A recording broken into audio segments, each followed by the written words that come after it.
What's up, Infected? It's Wolf of the Quarantine, and today I'm going to be taking a look at a game that was sent to me to review by the name of 878 Vikings. Now, 878 Vikings is a game that takes place in the year 878, where the Vikings, and forgive me if I'm a little wrong here on my history, I'm not a history buff, but in the year 878, the Vikings throughout history, really, Vikings would raid England constantly, the coastal regions, stuff like that. They would, rape, pillage, burn, murder everything, take what they want, leave.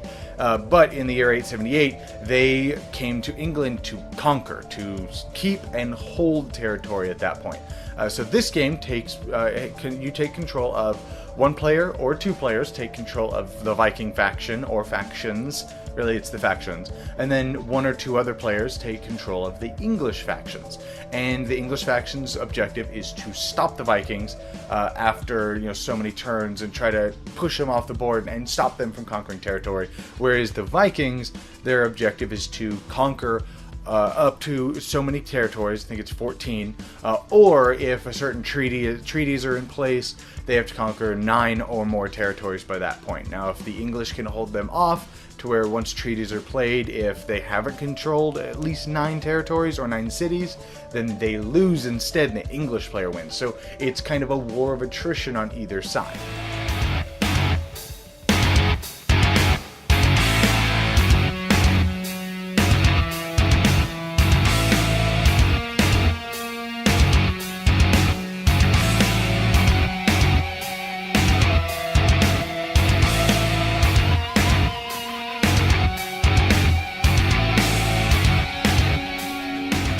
878 Viking is actually a fairly simple game to play despite how complex everything looks. Now, I mentioned during the unboxing that I might just do the expansion and the base game, review them together, but I'm actually not going to. I'm going to do the expansion separately because there's different modules and I want to talk about each one of those separately. But, so this video is just going to be the base game, 878 Viking. So the game is always going to start with the Norseman, the black player, going first. And then after that, the rest of the game is you're going to randomly pull out another color cube and put it out, and that player's going to go next.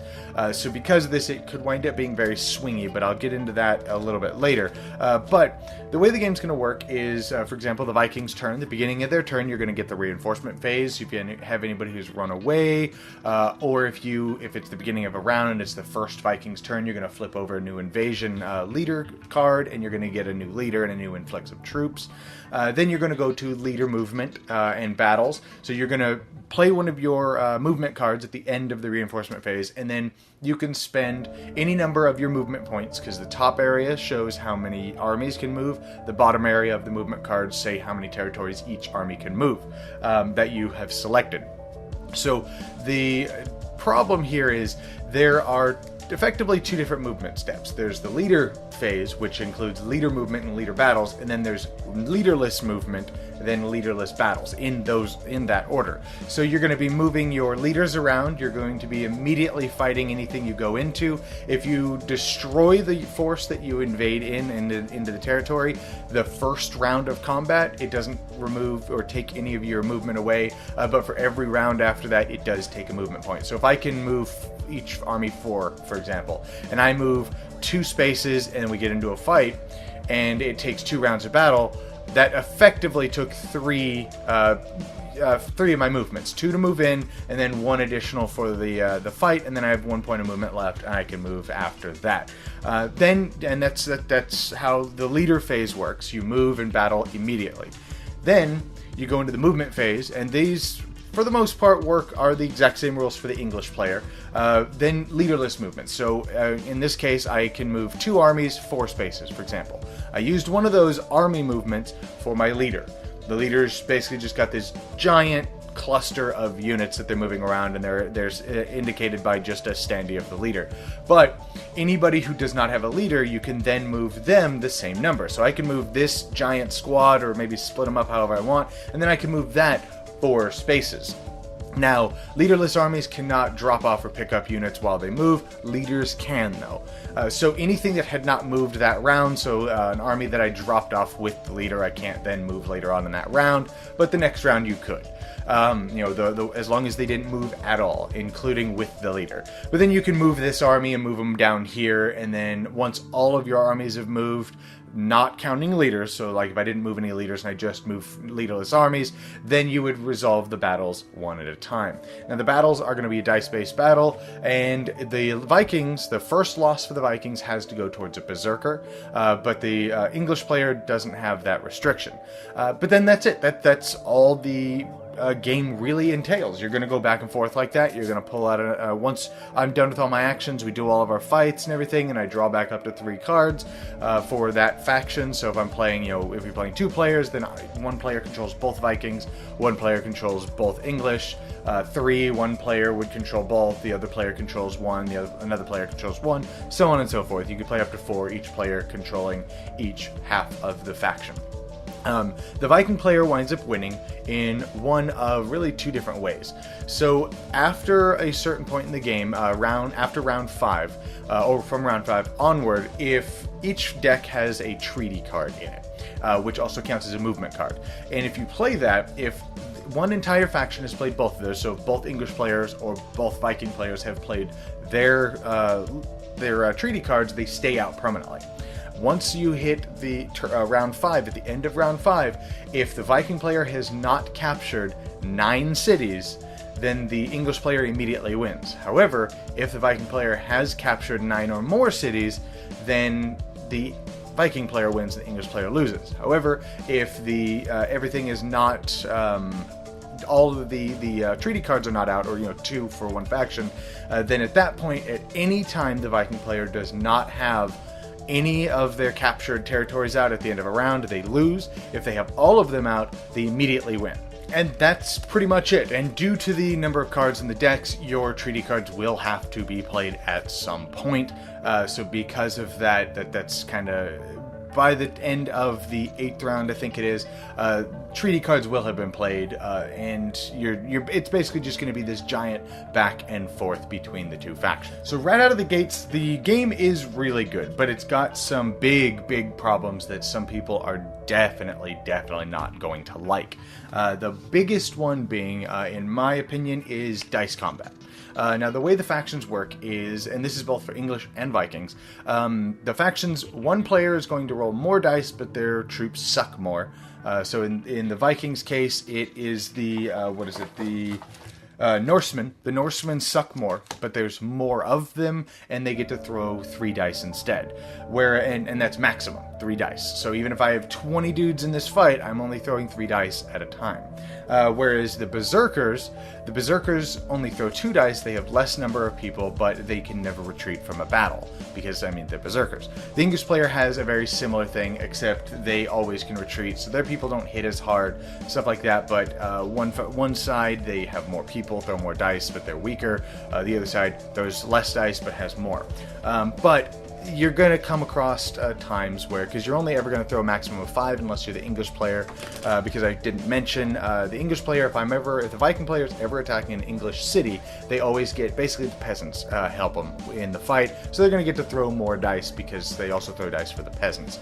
But the way it winds up working is, you could wind up throwing your dice, say as the Vikings, and get nothing but command, and you don't need command, and you could do that multiple times in a row. Same thing with the English player; they can just retreat all the time, and it can just be really infuriating because you can engage in a fight that you outnumber your opponent 3-1 easy, but you still lose because you just could not roll well to save your life, and it's infuriating because there's a little bit you can do to mitigate some of the luck in the dice roll, but there's not a lot to it. So that is definitely going to turn a lot of people off. Now, another thing some people are definitely not going to like, I actually really like this part, but I played with several people who did not, is actually the random turn order.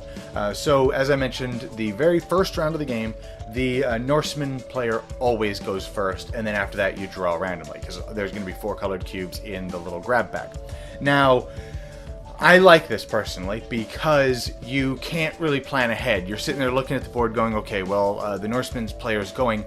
If the Berserker player goes, then we're going to have to do... If the Berserker player goes next, we're going to have to do this, because they're effectively going to get 2 turns back-to-back, but then we're going to get 2 turns back-to-back. So you...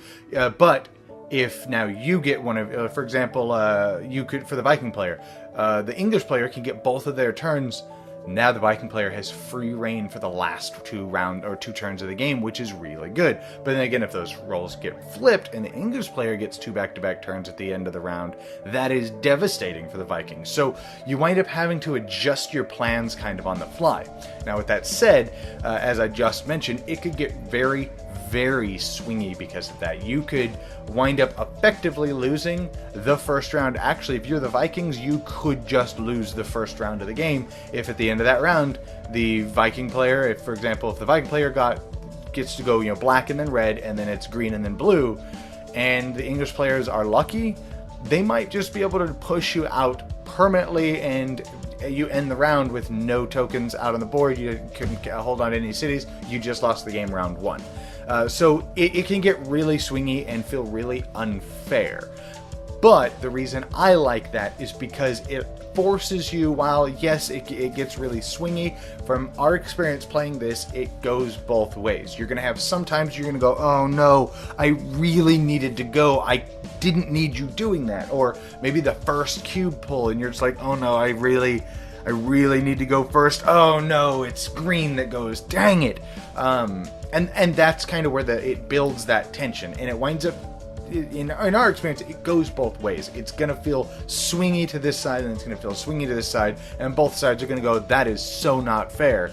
But both sides are going to be doing that at certain points in the game, so it feels, in our experience anyways, in test playing this, it does feel like it balances itself out. But a couple of people that I played with said they did not like that part of the game. That was their least favorite part of it. Now, one last thing that some people are not going to like about this game is some of the cards. Now, the cards in this game both sides are going to feel very overpowered with some of the event cards that they're able to play.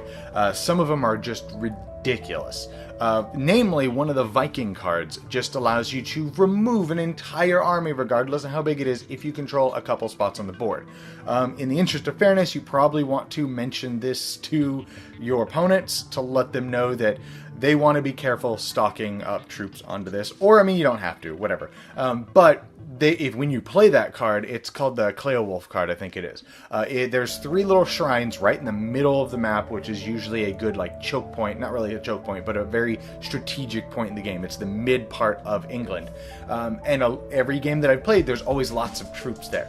Now, if the Viking player ever controls one of those 3 territories, they can play that card, if they have it, of course, and it just removes all of the units out of an area that has one of those shrines, and it is devastating. It could be very, very devastating.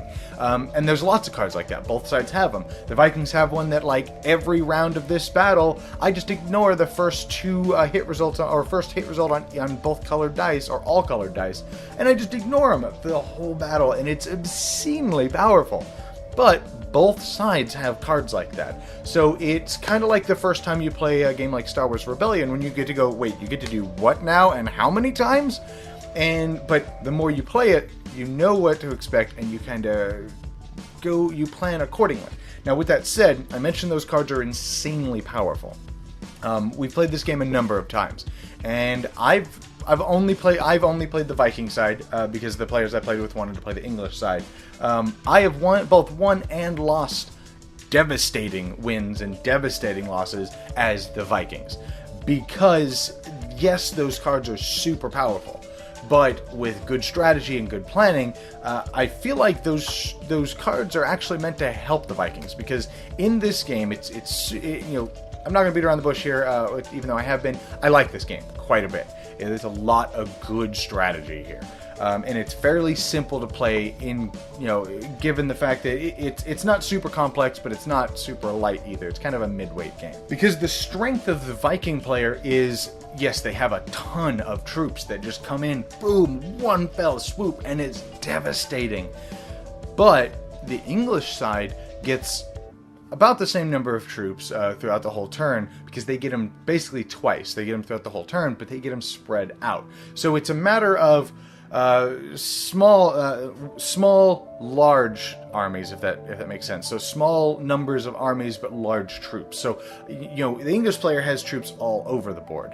I'm coming in one spot with a lot of things, and as I spread out and I'm trying to conquer territories, my army is getting broken apart and getting smaller and smaller and smaller and smaller until I have a handful of troops, and I'm hoping the next card gives me more, which, I mean, they will, but you're hoping the next one's maybe a leader, so you can have a little more flexibility. Then you flip over the next card, you know, the next round, and it's a reinforcement card, and you didn't need that reinforcement card. You needed a leader that brought more people in, so now you have to plan on your feet, and the English player all the while is marching just a much bigger army up north or east or west or wherever you're invading, and you're stressing out over it. So it winds up feeling like the fact that the Viking namely has super powerful cards, it almost feels like it's a balancing act. That's how kind of the Viking player needs that, because there are some points where it's gonna feel hopeless on both sides. Talking with all the players that played the English side, they all felt that throughout most of the game, they're like, how the hell am I supposed to win this? But the Viking player the whole time is like, how the heck am I supposed to do this? This is an overwhelming force.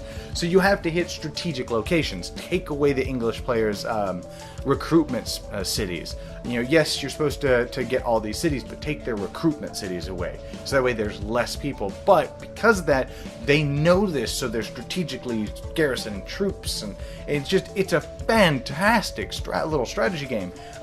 What I heard this related to is, like, if you like Risk, but you want a deeper strategy game, this is kind of like a more strategic version of Risk, in my opinion, and I definitely agree with that.